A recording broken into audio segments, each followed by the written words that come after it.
أشرقت نفسي بنور من فؤادي. جو صحابہ کے دور کے تربیت یافتہ تھے، حضرت عبید بن عمیر رضی اللہ تعالیٰ مکہ میں ایک عورت رہتی ہے، بہت حسین و جمیل ہے اور اس کو اپنے حسن کے اوپر ناز بھی ہے اور کردار میں تھوڑی کمزور بھی ہے.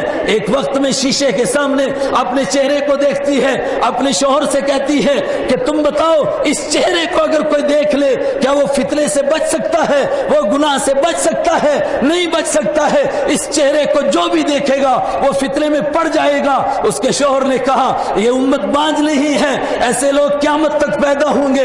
خود اس مکہ کے اندر عبید بن عمیر ایسے انسان ہیں کہ جو تجھے دیکھیں گے مگر اس کے باوجود فتنے میں نہیں پڑیں گے. اس نے کہا کہ مجھے پھر اجازت دیجئے کہ میں اس کو آزما لوں، ذرا امتحان کر لوں. شوہر نے کہا کہ آزما لے. اس نے کہا جا تو آزما لے، نہیں تو کامیاب ہوگی. وہ گئی حضرت عبید بن عمیر کے پاس اور بہانہ بنایا کہ میں آپ سے ایک مسئلہ پوچھنا چاہتی ہوں، اور اس سے پہلے وہ آیتیں نازل ہو چکی ہیں فَاسْأَلُوهُم مِّن وَرَاءِ حِجَاب، پردے کے پیچھے سے سوال کرو. اور جب گھر سے باہر نکلو تو اپنے اوپر اپنے چہرے کو ڈھانک کر کے پردہ کر کے باہر نکلو. وہ سب اس کو معلوم ہے. اور مکہ کا ماحول ایسا نہیں ہے کہ کوئی عورت بے پردہ باہر نکل سکے.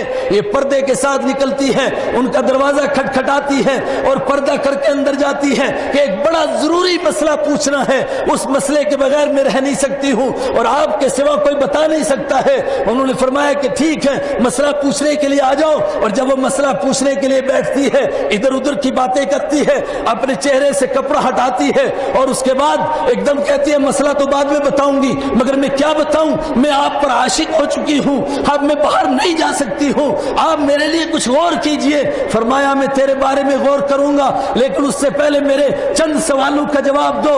جب تیرے سامنے حضرت اسرائیل آئیں گے، موت کا منظر ہوگا، تیری جان نکلنے کے لیے اسرائیل سامنے آ جائیں، ملک الموت آ جائیں اور تجھے معلوم ہو یہ ملک الموت ہے، اب میری جان نکلی جا رہی ہے، اب مجھے دنیا کو چھوڑنا ہے، ماں باپ کو، رشتہ داروں کو، سب کو چھوڑ کر اکیلے نکلنا ہے اور گھر سے میری میت نکلنی ہے اور کوئی میرے ساتھ نہیں جانا ہے. اس وقت میں ملک الموت تیرے سامنے موجود ہو، تو کیا کہہ سکتی ہے مجھے کہ میرے بارے میں غور کرو؟ اس نے کہا نہیں کہہ سکتی ہوں. جس کے سامنے موت کا منظر ہو، جس کے سامنے یہ وجوہ یومئذ ناظرہ الی ربها ناظرہ ووجوہ یومئذ باسرہ تظن ان یفعل بها فاقرہ، جس کے سامنے یہ منظر ہو کچھ چہرے حشاش اور بشاش ہوں، کھلکھلاتے ہوں، اور کچھ چہرے اداس ہوں اور ان کو لگے کہ اب کمر توڑی جائے گی، اب رب کی عدالت میں پیش کرنے کے لیے روح نکالی جائے گی. وجاءت سکرۃ الموت بالحق ذلک ما کنت منہ تحید. ان سے کہا جائے کہ یہ موت کی بے ہوشی آ گئی، اس سے تو بھاگا کرتا تھا، اب بھاگ کر کے دکھا. اس وقت میں تو مجھ سے یہ سوال کر سکے گی؟ اس نے کہا نہیں کر سکتی ہوں. کہا دوسرا سوال، تجھے قبر میں ڈالا گیا، تیرے رشتہ دار واپس آ گئے، تیرے گھر والے واپس آ گئے اور اوپر سے بند کر دیا گیا اور قبر کے کیڑے ہیں اور رات کی اندھیری ہے اور قبر کی اندھیری ہے اور پھر تیرے پاس منکر نکیر پوچھ رہے ہیں من ربک، تیرا رب کون ہے، تیرا دین کیا ہے، وما تقول فی هذا الرجل، اور ان کے بارے میں تو کیا کہتی ہے. یہ محمد عربی صلی اللہ علیہ وسلم تیرے سامنے ہے. مکہ کے کافروں سے پوچھا تھا الم یعرفوا رسولہم افلم یعرف اولم یعرفوا رسولہم، کیا انہوں نے اپنے رسول کو نہیں پہچانا اس لیے نہیں مانتے ہیں؟ وہ رسول جس کو چرندوں نے پہچانا، جس کو درندوں نے پہچانا، جن کو جھاڑیوں نے پہچانا اور جس کو چاند نے پہچانا. اے مکہ کے مشرکو، کیا تم نے اس کو نہیں پہچانا اس لیے نہیں مانتے ہو؟ اور پھر قرآن کریم نے کہا بل جاءہم بالحق، نہیں نہیں تم نے پہچانا ہے، اصل میں وہ حق لے کر کے آئے ہیں اور حق تمہارے حلق سے نیچے نہیں اترتا ہے. اس قبر کے منظر میں اگر تجھ سے یہ سوال ہو تو کیا تو مجھ سے کہے گی کہ میری ضرورت پوری کرو اور میرے ساتھ نعوذ باللہ گناہ کرو؟ کیا اس وقت میں تو یہ سوچ سکتی ہے؟ اس نے کہا میں نہیں سوچ سکتی ہوں. کہا آگے بڑھ جاؤ، محشر کا میدان ہے، سب کے سب انسان حاضر ہیں اور ایک دوسرے کو پہچان رہے ہیں لیکن لا یسأل حمیم حمیما، کوئی دوست کسی دوست کو نہیں پہچانتا. یومئذ ینفخ فی الصور فلا انصاب بینہم، جب سور پھونکا گیا عدالت میں حاضری ہوئی، اب رشتہ داری کچھ نہیں، کوئی کام نہیں آ رہا ہے اور مجرم یہ چاہتا ہے کاش آج میری جان چھوٹ جائے، چاہے میری طرف سے سارے لوگ جہنم میں چلے جائے اور تجھے رب کے سامنے لے جایا جا رہا ہو. اس وقت میں تو یہ سوچ سکتی ہے. اس نے کہا نہیں سوچ سکتی ہوں. کہا پھر جب اعمال نامے مل رہے ہوں, اما من اوتی کتابہ بیمینہ, ہائے یہ ویسا خطرناک منظر ہے. میں اور آپ سب نہیں گھبراتے, صحابہ گھبراتے ہیں. اللہ نے دنیا میں لاج رکھی, اس کے دین کی وجہ سے چہرے ہمارے محفوظ رہے اور ہمارے چہروں پر نہیں لکھا گیا, اندر کے حالات باہر نہیں آئے. ہر آدمی جب اپنی کتاب زندگی پڑھتا ہے اور سوچتا ہے کہ قیامت کے دن مجھے میری کتاب زندگی ملے گی اور کہا جائے گا اقرا کتابک کفا بنفسک الیوم علیک حسیبا, پڑھ یہ تیری کتاب ہے, آج تو اپنا حساب لینے کے لیے کافی ہے. اور آدمی دیکھے گا مالی ھذا الکتاب لا یغادر صغیرہ ولا کبیرہ, یہ کیسی کتاب ہے, نہ رات کی تنہائی کو چھوڑا نہ دن کے اجالے کو چھوڑا, سب کچھ اس کے اندر موجود ہے. پھر کیا ہو گیا اس وقت میں تو اس کام کے اس برے گناہ کا تو خیال کر سکتی ہے. اس نے اس کی ایک چیخ نکلی, اس نے کہا مجھے کاش واپس جانے دیجیے, میں نہیں سوچ سکتی ہوں. یہ سب وہی سوچے گا جو آخرت کو بھول جاتا ہے. میرے بھائیو, اس تصور کا, اس منظر کا ایک مرتبہ تصور کرو جب مجھے اور آپ کو محشر کے میدان میں کھڑا کیا جائے گا. آقا مدنی صلی اللہ علیہ وسلم کے حوض پر ہم پیش ہوں گے اور ہم اس وقت میں بھیک مانگیں گے آپ سے شفاعت کی اور آپ کے حوض کے پانی کی بھیک مانگیں گے.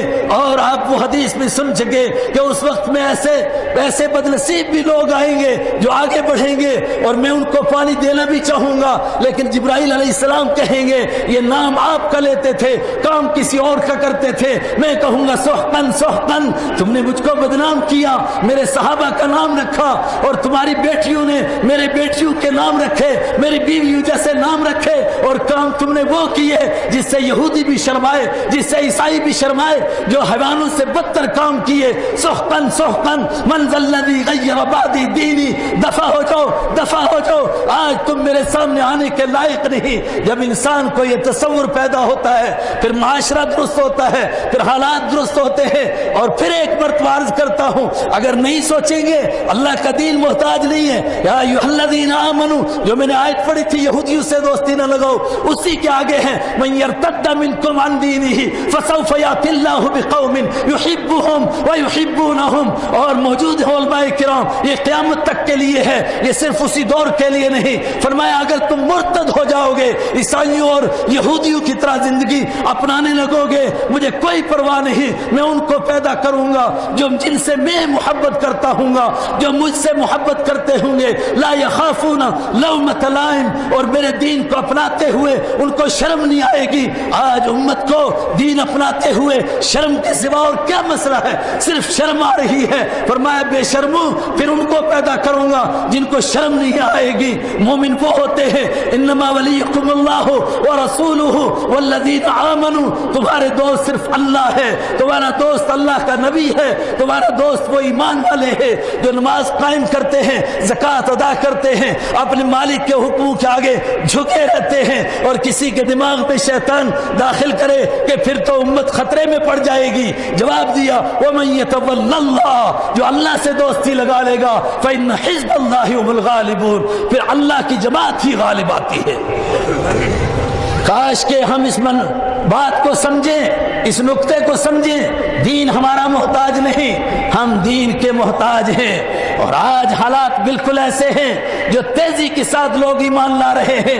ہمارے شروع کے مہمان مکرم نے کہا تھا جہاں یہ خوش آئند بات ہے یہاں یہ خطرے والی گھنٹی بھی بج رہی ہے کہ کہاں یہ جو صدیوں سے نمازیں پڑھنے والے تھے اور جن کی پیشانیوں کے اوپر نشان تھے, کہیں ایسا تو نہیں ہے کہ ان کے لیے یستبدل قوما غیرکم ثم لا یکونوا امثالکم کا اعلان ہو گیا ہے کہ اگر تم میرے دین پر نہیں چلتے ہو میں ان کو لاؤں گا جن کو سنتیں اپناتے ہوئے شرم نہیں آئے گی. وآخر دعوانا ان الحمدللہ رب العالمین. إلى ما رددت يا رب العباد